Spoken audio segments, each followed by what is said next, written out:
Sukli ka ba ng buha? Hindi na naman. Sarap ng burger, jelly.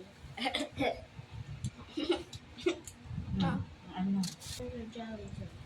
Ang galing mo to. Eh, muli, hindi naman mag-aawa yan. Ganyan mo, makukus na yan. Ubus to. Alam, nasasali ko to. Ice. Jellyfish. Sarap. Jet. Ano din nila ng jelly to?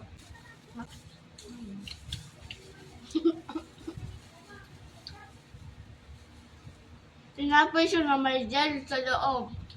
May siya mukhang pizza. Ano yan? Pineapple pie. Ha? Pineapple pie?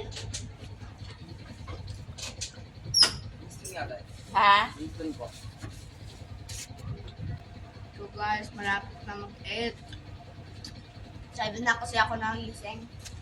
Tulog. Ito pa rin ni May. Dahil hapon na yung... Ato. Ano? Sino pa? Kalaga? Saan? Wala na, malit. The best moment bilang isang ina na nagkakape, nagtitinapay, nagbabanding kami magnanay habang hindi pa siya pumapasok sa school. Napakabilis ang taon, parang kailan lang, baby ko lang yan. Ngayon nahatid sundo ko na sa school. Nakakapagod man bilang isang ina, pero gulang. At least nasusulit ko habang maliit pa siya. O diba, napakasweet namin pero may away din. Luto na rin yung aming kanin, kaya mag-uumpisa na rin ako magluto ng kanyang manok. Lalamasin ko lang yan bago ko iprito dahil may natira pang isda kagabi na paksiw, kaya yun na lang ang ulam ko for today. O diba, solve na yung araw namin for today.